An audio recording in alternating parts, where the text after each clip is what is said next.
Becky Gannon, and I'm mad about miniatures. Today, we are talking to Esther, who makes the most beautiful miniature stained glass lamps. She is also the first miniaturist to receive artisan status from the International Guild of Miniature Artisans for work done on 3D printers. Esther is on Instagram at Esther's Miniatures. Let's go talk to Esther. Hello, Esther. It's so great to have you on the show. Hi, Becky. Thank you so much for having me on here today. It's absolutely a pleasure to be here and to be able to talk to you about what I love. Oh, well, I'm very excited to talk to you about your beautiful creations. Now, you are known for your design of Tiffany-inspired lamps in miniature and other lamps as well. And one of the things that I think you're known the most for is the 3D parrot 2 or 3 tiered chandelier where each parrot is individually made of stained glass and lit up, and it just looks crazy beautiful and crazy hard to do. Well, I had many retakes and probably over a month of design time to get that done. It's still the piece that I look to, really me pulling every possible rabbit out of my hat to get right. So I tried to top it. I really have. It's been a while since I made that piece. Topping it has been hard. I'm going to keep trying, no doubt. But yeah, it is my favorite, even today. It was fabulous to do, to create, to paint, and every aspect of it is fun. It is. They look so real that I just have to say that it is not actually made of glass and metal. It is actually 3D printed and painted, correct? Correct. So, I think that sometimes people think with 3D printing, I just take a picture, I wave it around and then the computer prints it. But that's not how it goes, is it, Esther? No, Becky. On the contrary, first you have to think about what you want to make, right? Then you need a deep understanding of, design principles. You need to have a vision, some element of technical skills, because clearly you need to learn and at least master the software of your choice in order to do this. There's many options available to you as a 3D designer, but once you sort of picked the software that you like and enjoy, you really need to hone into it. You've got to understand what it can do, what it cannot do, its shortcomings, how you can compensate. There's just a lot that goes into it. So then there's the planning of, okay, this is what inspires me and this is what I want to create. And then where do we go from here? So then it's a question of digital sculpting, drawing lines, sketching. And that is just the start. So finally, you have your series of sketches that you've then converted into 3D shapes. Okay. Then you do a test run on the printer.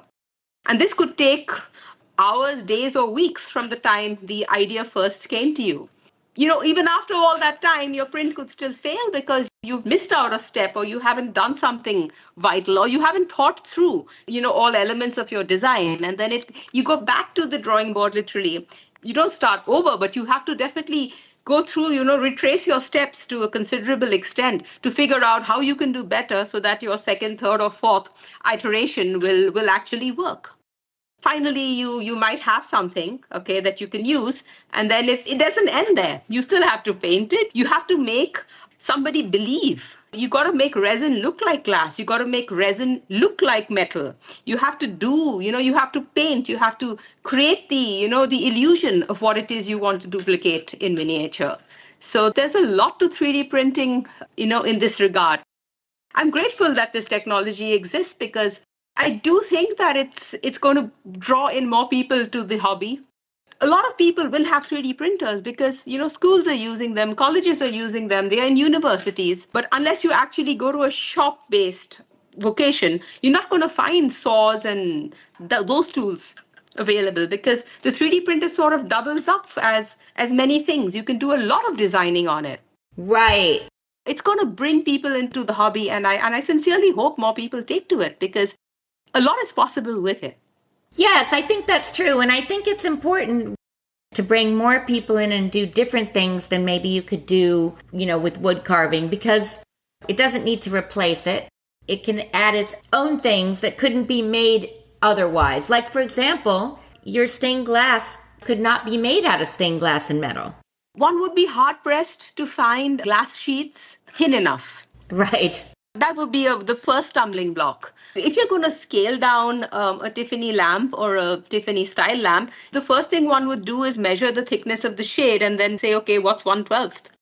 And then it's zero point 0.5, zero point 0.6 of a millimeter. Right. I've measured a lamp I have lying around, and that was what my calculation of it was. How does one find glass that size? And even if you were to find, use something like microscopic slip covers, what you use to take these little, no, it's not the slides itself, but it's called a slip cover, which is very, very thin. So if one were to use that, it's only available in white.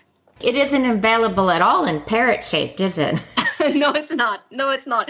You'd have to cut all the little bits. You'd have to solder them. Oh no, now my mind is hurting. But so what are some of the particular challenges that you went through making the 2 or 3 tiered parrot Tiffany lamp? Because each parrot has its own light bulb. Right. It's just very intricate. Was it hard making it look like a parrot? Yes.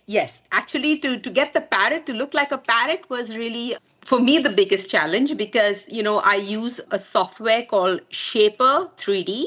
So that's SHAPR 3D. It's a CAD-based software. It's not very good for organic shapes. I couldn't sort of do things like sculpted feathers and all of that. I had to sort of, have my parrot stay within ovals, squares, rectangles, and then cut around these little bits to make them look like, a parrot tail or parrot wing or a parrot beak, for example. There must be an easier way to do this. A lot of people use something called Blender, where it would be a lot easier to do than what I am doing. But, this is what appeals to me. I love Shaper 3D. It's become an integral part of, my workflow. And so if it means, having to wrap my arms around my face twice just to hold my nose, I'll do it because I love it and I enjoy it.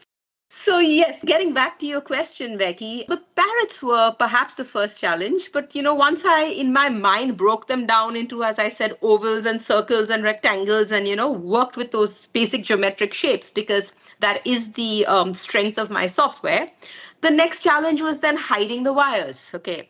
I can't have this beautiful piece with wires everywhere. So when you have your chandelier arms, you really need to make a little passage through every arm, get your wires through that. So I have these 6 arms and then I have these 6 pairs of wires. What am I going to do with them? I have to connect them. So how do I hide this? I decided that what would make sense is I have a fairly large dome as part of this piece. So a little bit above the dome, I decided to make a tiny little receptacle, a little box where I could make my little wire connections, hide everything, solder everything, and then close it. Shut it completely. So nobody sees all the mess. They just see that, oh, wow, this is magic. This is witchcraft. This is fantastic. Once you've figured that out, and is that when you start the printing trials? No, these processes happen as I design. Okay. And then the piece is designed. And then it then goes into a different software, okay, which is basically known as a slicer. And that's where I prepare my model for 3D printing. Now, a large part of the preparation is creating support structures. So now to go back to the example of, say the arms of the parrot chandelier, okay? Now these are outstretched arms and there's absolutely nothing under them. It's never going to print like that. So I have to build a kind of a scaffolding around it. Which grows with the piece. So as the piece is coming up, the lower part of the piece is sort of coming up. These support structures are already built in preparation for those arms, as and when it's time for those layers to be printed. That's interesting. It reminds me a little bit. I made a bronze sculpture in college. Right. And when you make the bronze sculpture, the bronze goes through a funnel. So when you get the piece, it's got this big kind of bronze funnel and different things attached to it. And then you have to file all that off.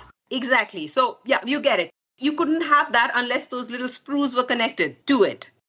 Right. So you have to design the support mechanism. Correct. And that's where it can very often go wrong because if you miss the support, then that part looks weird, So what I tend to do is I look at my piece with all its supports, and then I look at my supports when the piece is in my hand. It's far easier to check, okay, that failed. Why did it fail?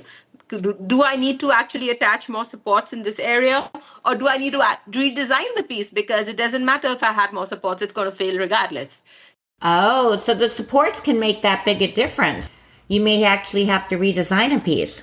Yes, I may have to redesign a piece if it's adequately supported but still fails. One example is thickness of the wiring channels. Okay. Now, if I've miscalculated or it's gone too thin, the parts will be too fragile to print reliably. And this is something which often comes up when I get a message from a prospective customer that tells me, hey, can you print this for me in 1/24th scale, half scale? And I'm like, no, I can't, because the wall thickness won't allow it. It might be too thin to print reliably. Some of my pieces do. I do have a couple of lamps which I've, offered as STL files for others to print and paint and experiment with. Some of them have, done it well, but I would say no. As a general rule, no. It's always better to design for the scale. Yes. You can be sure your measurements are right and it would work together. I can't even imagine a 1/44th parrot chandelier. It would be impossible. Oh my goodness, yes. Some things can only go so small, I'm guessing. So once you figure out the supports, you print again, and then is the next step painting? Or, no, you have to remove the supports, correct? It comes off the printer and it looks all right. Then I will remove the supports. I will clean the piece first because I don't want to handle it.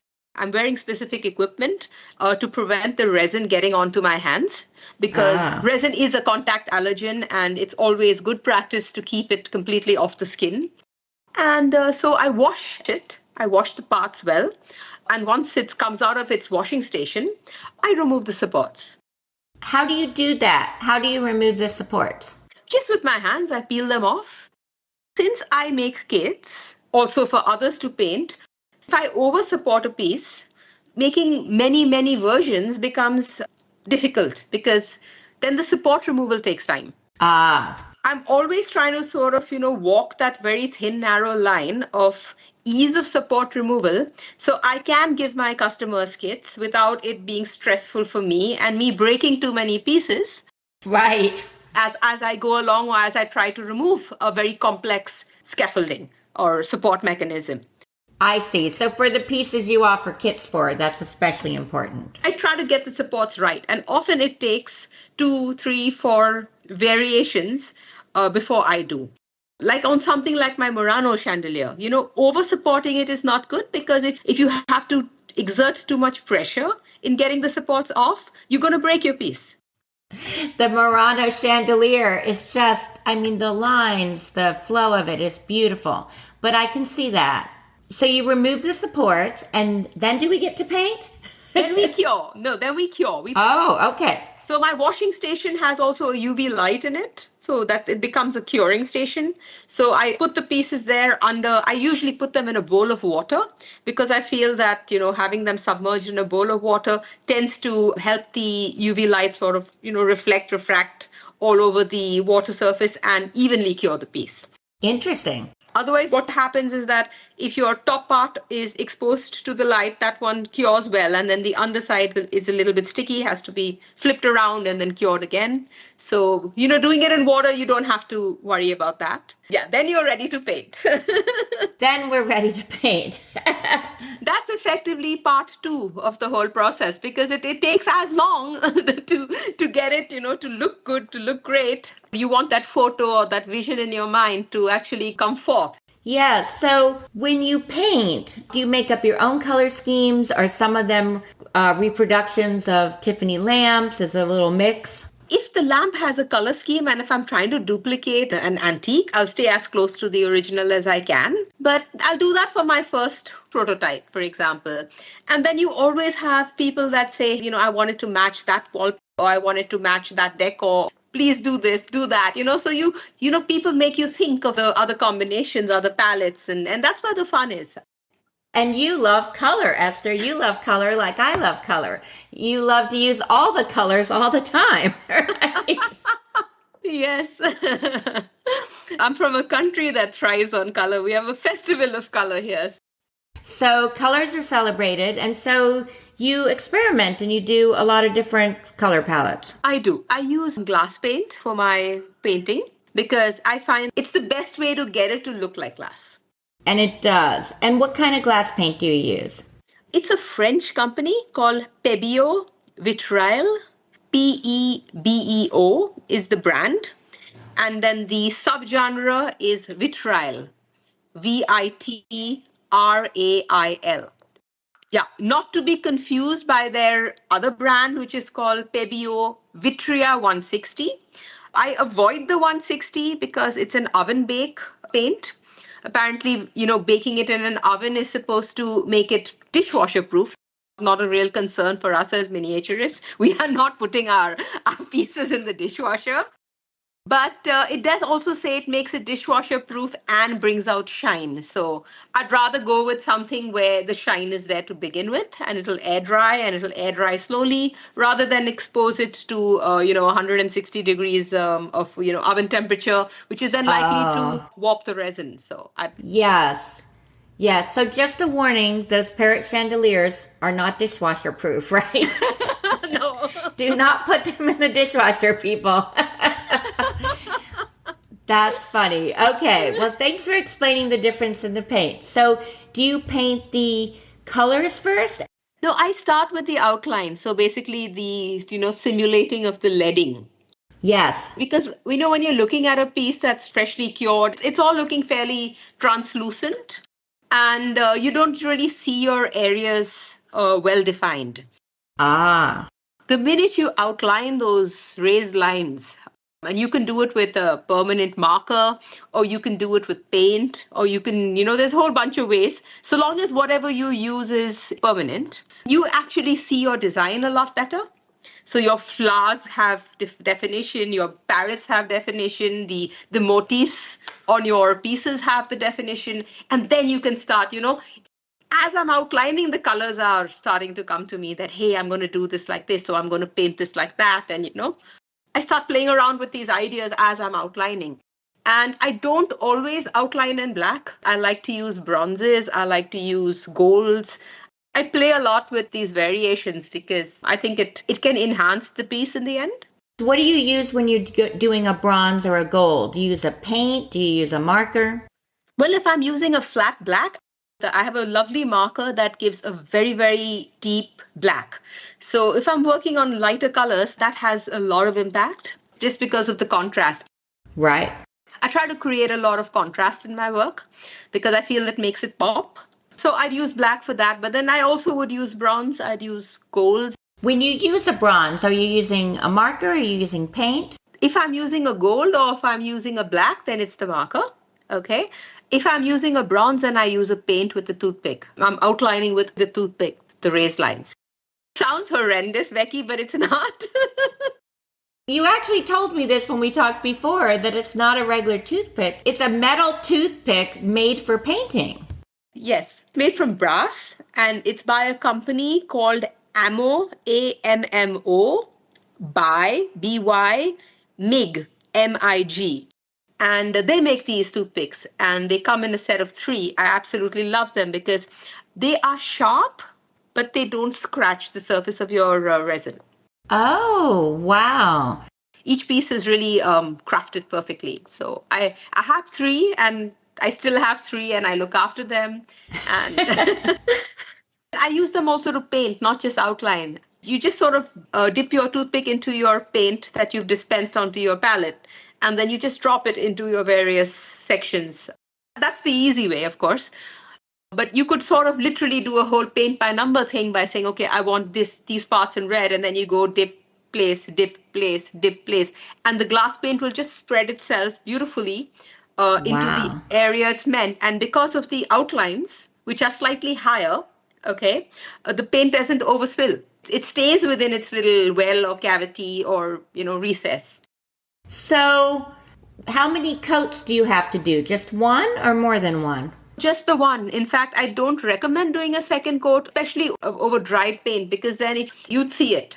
Oh. It's just a one coat. Try to get exactly the amount you need. You can do it twice or thrice while the paint is still wet. Sort of just make sure you've covered the area you want to cover. And with practice, you get to know exactly how big of a little drop you need to completely finish that section. And then you can start playing with colors. You can start mixing colors. I look at a lot of auction catalogs and the stained glass lamps that are on there, especially the ones by the Tiffany Studios. The individual sections are made from glass panels, and those glass panels are not transparent and they're not of a single color. They often have, gradients and streaks and marbling effects, all sorts of things within that one little section. So I try to incorporate that a lot in my work. Say I have a leaf to do, I'll start with maybe yellows going into greens and then a little bit of white, and then I'll blend it as I go along. Wow, I know exactly what you mean. We had a Tiffany style lamp, and it had some purple panels that had white in it and just different variations. Right. But that's much more difficult to create in miniature. It is, but having the raised walls around the piece helps because you don't have to worry so much about going out of the lights. Well, you've really done a good job explaining the whole process, how it's both technical and artistic. And in fact, you are the first artisan using a lot of 3D printing in your work to be made an IGMA artisan at the International Guild of Miniature Artisans. Isn't that correct? That's correct, Becky. I was very honored that they found my work good enough. I was warned by well-wishers, at the time of putting in my application that this is new technology. They may consider it mass production. Maybe you don't get it. Your work's great. We love you. We love everything you do, but don't be too disappointed. And I said, look, okay, I'm going to give this my best shot. I remember going through their website, seeing their rules, downloading their forms. And their forms they allow you to put in the required information. And they do say add more paper if you need to explain more. And you added a lot more paper, right? I wrote a book, Becky. I ultimately got bound. It was about 60 pages. It did impress them. It did make its mark because I did get the status. I did get the artisan status. And I'm grateful to them for having this amazing open mind and embracing this technology. Not everybody would. And I'm extremely happy they did. Yes, it's a wonderful achievement to become an IGMA artisan regardless. But with the new technology, that's very impressive. I think it's always hard when there's a new technology. I love that you've taken it and embraced it and made so many beautiful things with it. It's really exciting. Thank you so much, Becky. And now a quick word from our sponsor. Take one mini step toward creating your dream dollhouse, whether it's your first or your 10th, with the fantastic Labor Day sale at miniatures.com.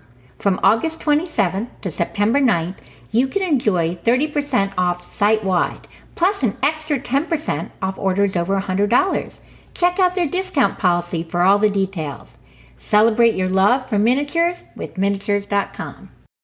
So, how long have you been making these lamps? These lamps, I would say since COVID. But if you want to laugh about my very first Tiffany lamp, then that was made in the early 2000s. I was gifted a book by Thelma Newman and Virginia Merrill called The Complete Book of Making Miniatures.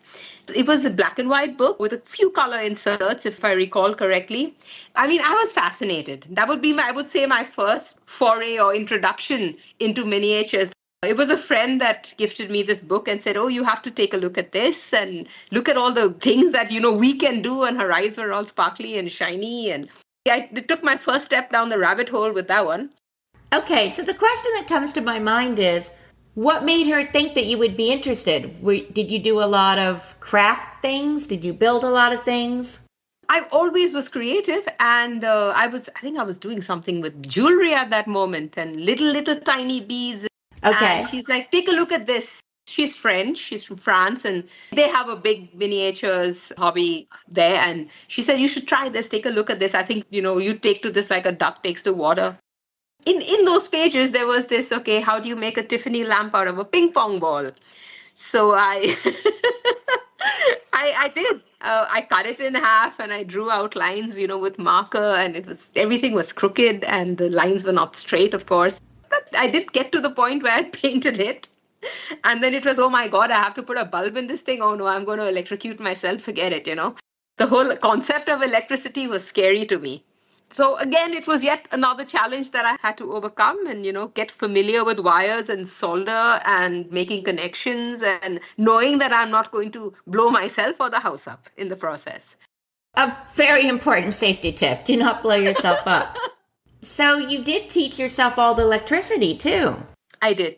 Like with my first lamp, it was a question of taking a wired bulb, a wired grain of rice bulb, putting it through a channel out of a little side hole, and okay, wiring was done.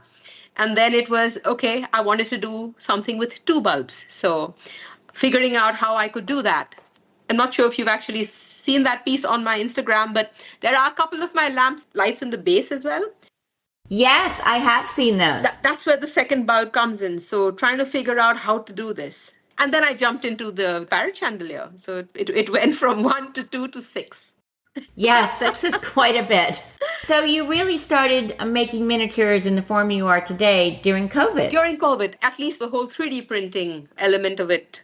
I decided that, okay, not much is happening outside of the house. So instead of just reading the news and getting depressed, which is what a lot of my friends were doing. And it was bothering me to see them sort of go through what they went through. So I said, I'm going to learn something. I have a lot of quiet time now. And I taught myself Shaper 3D and decided to focus on this. I was very happy. There were, of course, a lot of challenges during COVID because people wanted my lamps, but I couldn't ship it to them because, the post would work today and then not work tomorrow, and a couple of logistical issues. But I'm grateful for the quiet time during COVID to be able to learn something and use that time perhaps in as positive a way as could have been done, given what was going on around us all. Yes, that's interesting because I too really started working on miniatures during COVID. I still to this day don't know how it popped into my mind, but I'm so grateful it did. Yes, me too, because if one looks at your Instagram feed, it's absolutely amazing. I mean, what's going on there. I did see one where, you and your friend went on a shopping trip and y'all were very excited at the end. And I said, hey, that's cute.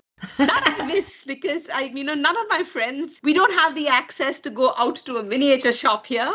I'd love to take them along and I'm sure they'd like it. But yeah, I guess we'd have to wait till we travel and do this somewhere else.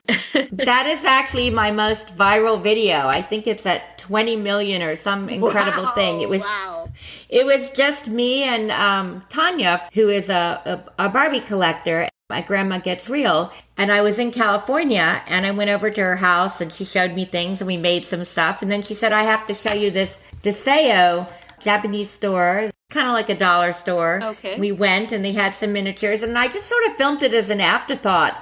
And the minute I posted it, it started dinging. With each ding is a notification. Wow. I actually had to turn it off because it was like ding, ding, ding, ding, ding.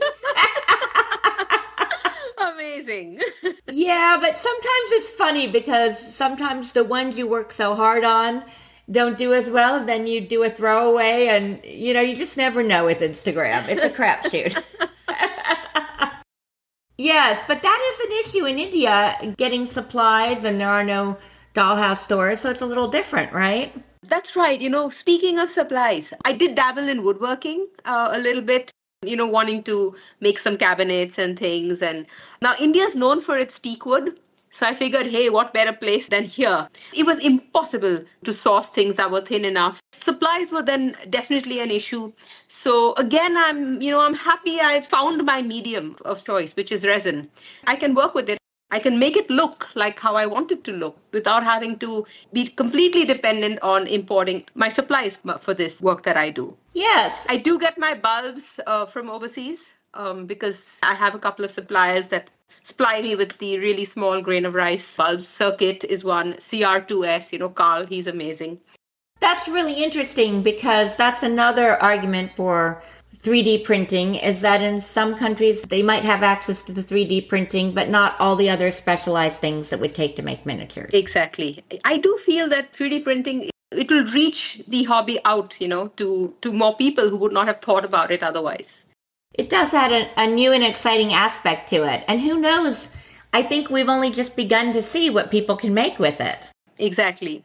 So I also know that at one point you tried to do a Garfield house. Oh dear. Becky, now you're being my guilty conscience. Don't. Oh no. That's right. Did you start it a long time ago and you haven't finished it? Yes, I started it a long time ago. Of course, I haven't finished it. It was literally biting off more than I could chew. I live in a humid place. The walls were thin, it was warping, the wallpaper wasn't staying on. I don't know, mold got to it. Oh. I should have just started with a room box, something small, something manageable, and finished that before, deciding to take on what was then perhaps the most, adventurous project. In fact, I remember the dollhouse store that I wanted to buy it, and the guy was cautioning me and saying, don't start with this, go for something a little bit more. And I'm like, no, I'll do this because you're saying, no, I'll do this. But he was so right, and I should have listened. Do you have a dollhouse now? No, I don't have a dollhouse. I have the street of shops. It's a set of 3-room boxes. I picked those up when I was traveling a while ago and picked it up in Spain. I would love to convert the whole thing into like a street of lamps, Oh.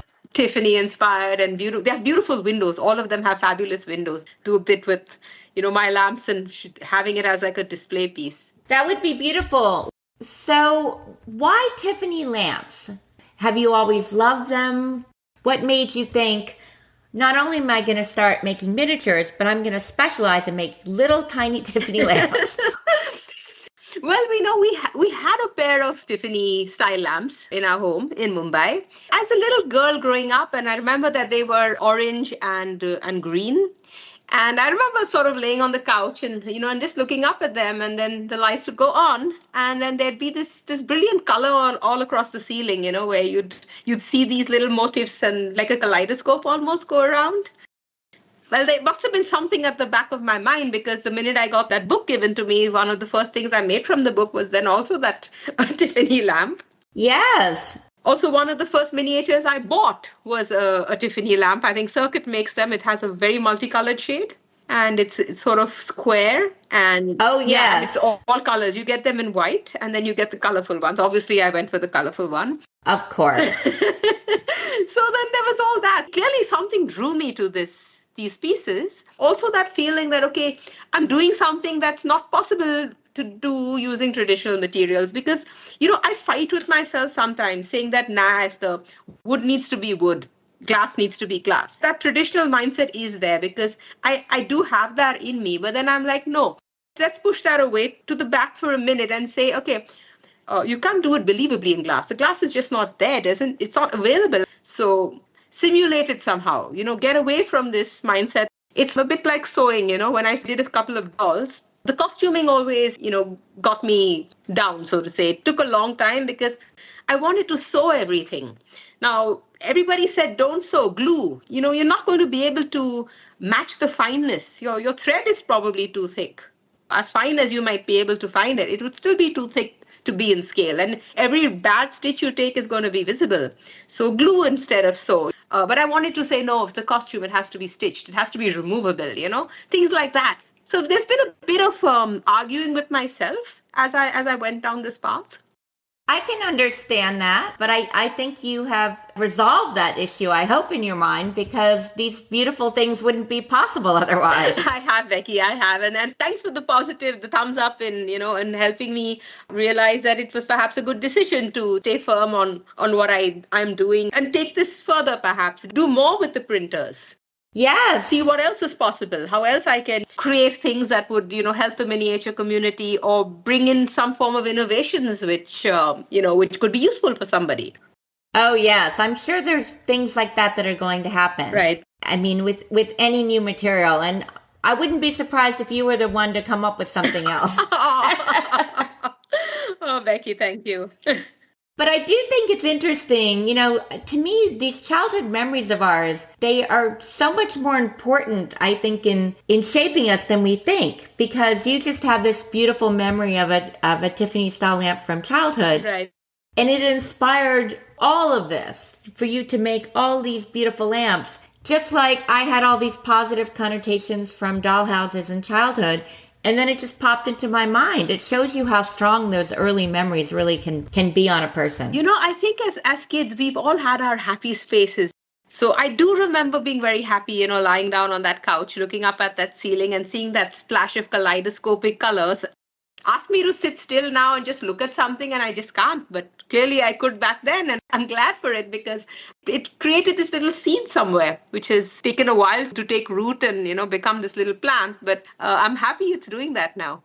As I'm thinking back over what else we talked about, I want to make sure I got all the steps of your process too. Right. All of your lamps, they're not like bright and shiny. Do you put like kind of a metal wax on the base, or is that just your painting technique? I do finish my bases using waxes or paint, which I then, varnish and polish. But I do try to keep the effect of, a natural patina, how metal would look if it was sort of sitting around for a while and, got a bit of natural aging to it. I give my pieces a wash of a darker color, sort of to have it sink into the recesses, where required. From all these different ways of finishing metal, I particularly enjoy working with the waxes because they have a beautiful soft sheen, but they don't have a shine, if you know what I mean.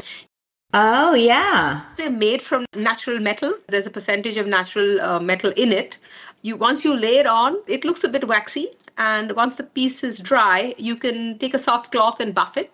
And that's when this soft, beautiful sheen comes up. Yeah, in order to preserve that, you do need to varnish. I'm not a fan of varnish because I feel it adds a gleam where it should not. I haven't found a varnish which is a very good match with the wax yet. But varnishing it does tend to protect it. So I'll use a little bit of matte varnish on a more aged piece, or I'll use a more satin effect varnish on a piece which, a customer wants shiny. But yeah, the wax is definitely something that is a very, very important part of my art supplies. Even when choosing the wax, it's very important to me that the pigment sizes are very small. It's something I look for in even the paints I buy. I don't want something where the pigment size is too big because that then tends to look like glitter. Yes. It needs to be extremely, extremely small, extremely fine pigments. So, a lot of the people that do the tabletop miniatures, they have wonderful supplies, which I like to look at and use because, our dolls are like 6 inches tall. Their dolls are perhaps not even 6 centimeters tall. So they really need fine art materials and pigments and things like that. So looking to their supplies helps me find some very, very good things which I could use on my lamps. Oh, that's great. So in terms of what else you might want to make, when we talked before, you said you might want to make stained glass furniture. Yes, that's always been something like, I see in my mind's eye, a Davenport desk, okay, which has always been, I think, my favorite piece of furniture. You also call it a captain's desk. And my dad used to be a captain at sea. And I've, growing up, I've sailed with him. So, having that sort of desk done with stained glass panels, I think would be a very interesting piece of furniture to make because I could add my colors just through those panels and yet have the challenge of trying to make resin look like wood. So, painting it in a way that I get the grain right. I'm no longer faced with wood sheets that I'm unhappy with. Then it's on me, to get it to look right. So I'm looking forward to that challenge. I don't know when I'll do it, but I hope I do it soon. That would be really, really beautiful. And it might also be interesting to do some kind of bar with stained glass panels or something. Oh, yes. And a bar that actually lights up would be fantastic because you could then highlight all the... Oh yes, Becky, yes. I think we're coming on to something. I'm like, I love an idea. The bar lights up, the stained glass. Right, wow. Then you have the little glasses everywhere. I hadn't even thought of stained glass furniture, but really, there's lots of ways you could incorporate that. Right. So where do you see yourself in 5 years? Are you still doing this? Are you doing something else? I'm hoping that I'll have topped the parrot chandelier by then. That you'll have what? I'll have topped the parrot chandelier by then. That you'll have come up with a new signature piece that's even more fabulous than the parrot? That's right. Oh, I can't even imagine what it is, but that's a good goal. And what else do I see myself doing? I think more. Definitely more with 3D printing and, of course, with miniatures because I've really found my happy place. This is where I plan to stay and grow from. I hope what I've done so far is just a springboard for, what's next. Oh, I'm sure that's true. I'm sure that's true. I mean, look at all you've accomplished in a relatively short amount of time. Thank you. Wow, that's great. Yeah, it's great when you find what you were meant to do, right? You can have the smile on your face and you can say yes, and you wake up every morning with, okay, now what am I making? Not every morning is like that. I often wake up like a complete grouch. But there are those inspired mornings where, you're going to go to bed happy because you created something or you started something that you can be proud of. Now, have you ever thought about going to any shows, like coming to the Chicago show? I'd love to, but a show requires discipline, Becky, and I'm a bit of an artist. And, I'll throw my artistic tantrums and I'm not sure I have the mindset for, actually, and the dedication of being able to, okay, I have to have, all these little ducks in a row to be able to pull off a show. I'd become more of a business then, and I'm not sure I want that yet. I can see that. I mean, right now you get custom orders, you can kind of make what you want and sell it online. Right. You don't have to say, I have to start 6 months early so I can bring 200 little lamps to a show. Right. And would I want to make 200 little lamps that are, similar? I don't know. They wouldn't have to be similar. Right.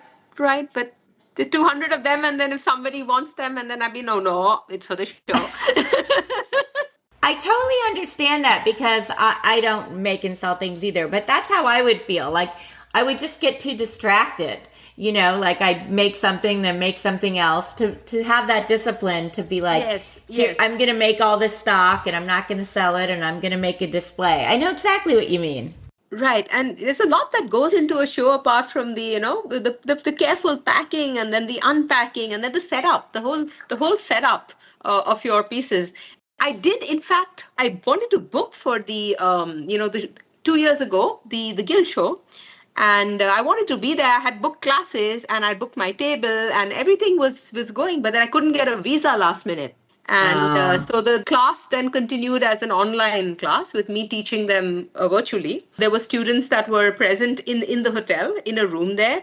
And I had, Juliana, she helped me, Juliana Hagel. She sort of helped me, help them. And she was sort of my hands and eyes there, though they could talk to me and see me. Right. We did it like that. And it was a good experience. And I do teach. I teach through NAME, through the GVL platform. And I like teaching online. I do think that teaching is fun. I like to interact with people in that way. So teaching is something I really see myself doing more of. Spreading the word about my lamps, coming up with new techniques, ideas, materials, and then sharing them with the community. That sounds amazing. And it's been so fun talking to you. I feel like I've learned so much, and you've really brought to life for me the process of 3D printing and all the art and craft that's involved in using it and making it your own. Thanks so much, Becky. I'm glad to be able to do that. And it's been great talking to you as well. Well, thanks again. And we'll have lots of pictures up of your work. Awesome. Go make something bright and beautiful. I will, Becky. I will. And you have yourself a great day. And thanks for having me on again. And really, it's been lovely talking to you. I've really enjoyed talking to you too. Goodbye. Bye-bye. Wow, that was so interesting. I got a much better understanding of 3D printing and the extent to which artistry can be incorporated in the process. It's really incredible what Esther has achieved through this medium. Reach out and let me know your thoughts on 3D printing on Instagram. And if you enjoyed the interview, a review always makes my day. Until next time, remember, there are no rules in your dollhouse except for those you create for yourself.